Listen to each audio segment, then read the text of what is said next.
வணக்கம். இப்போ நம்ம பார்க்குறது பார்த்திங்கன்னா ஸ்டோரேஜ் டேங்க் பார்த்திங்கன்னா நார்மலாக வந்து சிவில் பெடசலில் வந்து டைரெக்டாக உட்காந்துருக்க மாதிரி இருக்கும். இப்போ இங்கே பார்த்தீங்கன்னா இது வந்து சிவில் பெடசல், அதுக்கு மேலே லோடு செல், அதுக்கு மேலே இந்த மாதிரி ஸ்ட்ரக்சர், அதாவது கிரில்லேஜ், இதுக்கு மேலே வந்து தான் பார்த்திங்கன்னா இந்த மாதிரி ஸ்டோரேஜ் டேங்க் வந்து உட்கார வச்சுருப்பாங்க, சீட்டிங் பண்ணியிருப்பாங்க. இதுதான் இப்போ உங்களுக்கு காட்ட போகிறேன்.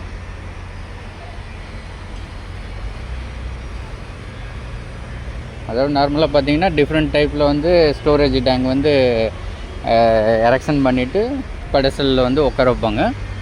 இங்கே பார்த்தீங்கன்னா இந்த மாதிரி லோடு செல்லில் வந்து மேலே வந்து எரெக்ஷன் பண்ணி ஷீட் பண்ணுறாங்க.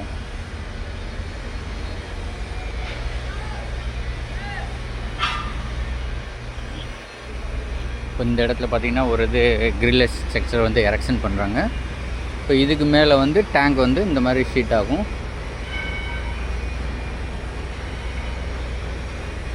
இப்போ இதுக்கு எல்லாமே சென்ட்ரல் லைன், வாட்டர் லெவல், இது எல்லாம் எலிவேஷன் எல்லாமே செக் பண்ணுவாங்க. இப்போ இந்த லோடு செல் எதுக்குன்னு பார்த்தீங்கன்னா டேங்கோட கெப்பாசிட்டி வேல்யூம் வந்து கால்குலேட் பண்ணுறதுக்காக இந்த மாதிரி லோடு செல் வந்து யூஸ் பண்ணுறாங்க.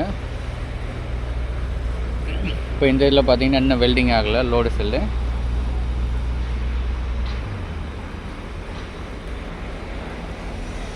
ஒவ்வொரு டேங்க்கு தகுந்த மாதிரி ஒவ்வொரு லோடு செல் வந்து கெப்பாசிட்டி வந்து மாறும்.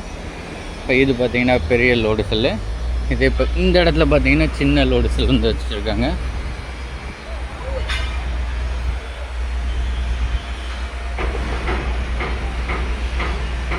இந்த மாதிரி இந்த ஸ்ட்ரக்சர் மேலே வந்து டேங்க் வந்து உட்கார வச்சுருவாங்க, சீட்டிங் பண்ணிடுவாங்க.